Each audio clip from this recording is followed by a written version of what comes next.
For this next case, I'd like to show you some of the features of the software.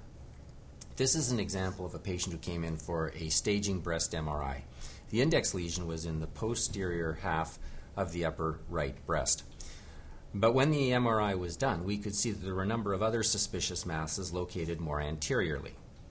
Now, let's say that you wanted to interrogate those not as a series of individual lesions, but as one whole cluster or group of lesions all at once.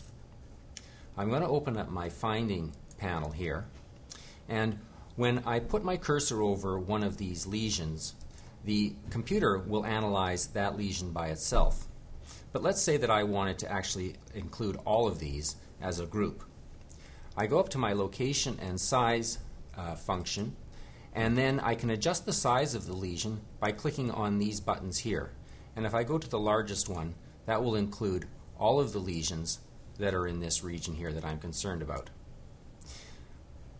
Let's say, though, that I want to do a bunch of other things with this particular case.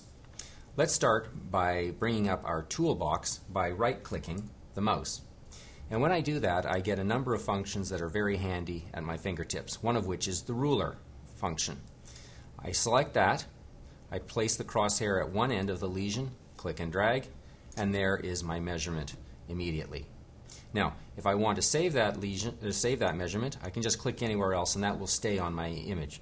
Later on, if I decide I want to erase that, I simply click on the measurement and then hit the delete key, and that will get rid of that particular measurement. Now, supposing I want to look at a different selection of images. Supposing I want to bring up a variety of different sequences to analyze them all at once. Right now I've got a one-pane view. Let's say I wanted to bring up 2 panes. If I hit the Control button and then the number 2, I will get 2 images up at once. Now, this series on the right is not the one that I'm particularly interested in. So I'm going to come up here to the right-hand corner and select an image that I like. Let's go to our stir sequence. Great. Now I've got my stir sequence and I've got my MIP collection. Suppose I want to investigate the T2 characteristics of this lesion right here, and I want to find it in the corresponding slice on the stir sequence. Well, all I have to do is click on the lesion that I'm interested in, and the computer will automatically jump to the corresponding lesion on the opposite side. But it's still hard to know which of these areas in here actually corresponds to the lesion that I selected. So in order to find that out, I'm going to go to my View tab and go to Navigation Lines. And when I select that and then click on the lesion, this will tell me that this particular lesion that I'm looking at here actually corresponds to where the crosshair is up here. And that makes it a very easy way to find lesions that are hard to locate in different planes. One last thing.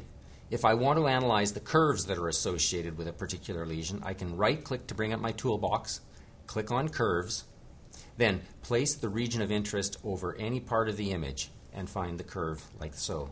And that way I can get a quick sense of what the worst curve might be like.